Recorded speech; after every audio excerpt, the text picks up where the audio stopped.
মাধ্যমে আমি এতটুকুই বলতে চাই যে আমাদের যে কফিন মিছিল, আমাদের যে সার্টিফিকেট, এই সার্টিফিকেটের আজকে আমরা কিন্তু কফিন করেছি। আমরা এই সার্টিফিকেটের ভ্যালিডিটি কফিনের মধ্যে বদ্ধ করে রাখতে চাই না।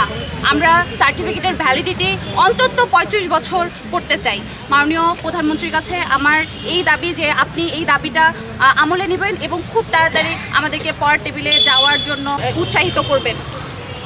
মাননীয় প্রধানমন্ত্রী, আপনি জানেন যে আমরা 11 তারিখ আমরা একটা সমাবেশের ডাক দিয়েছিলাম। সেদিন আমরা যেদিন আপনার কাছে আমাদের দাবি দাওয়া নিয়ে যেতে চাইছি, সেদিন আমাদেরকে অবরুদ্ধ করা হয় এবং আমাদেরকে মামলা দেওয়া হয়। আমরা নারী শিক্ষার্থীরা মামলা দেওয়া হয় এবং 13 জনকে ছেলে শিক্ষার্থীকে মামলা দেওয়া হয়। কেন এই মামলা দেওয়া হবে? আমরা একটা গণতান্ত্রিক রাষ্ট্র।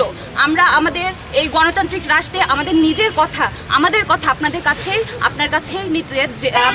আপনার কাছেই আমরা পৌঁছাই দিতে চাইছিলাম, কিন্তু সেই জায়গায় দেখা গেছে আমাদেরকে পথ অবরুদ্ধ করে এবং মামলা দেওয়া হয়। তাহলে এটা কি গণতান্ত্রিক একটা অবক্ষয় নয়? আপনার কাছে আমার এই প্রশ্ন।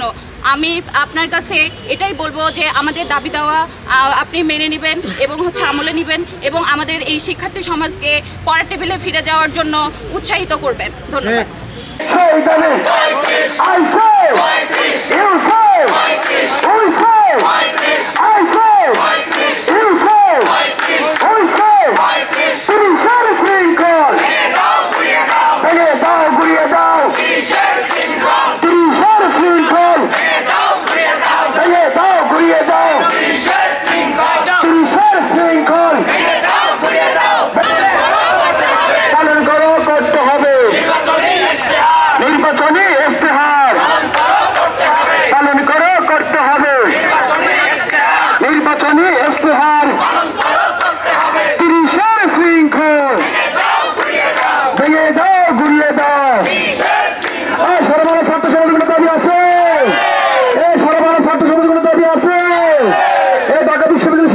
দাবি আছে, আরে সেই দাবি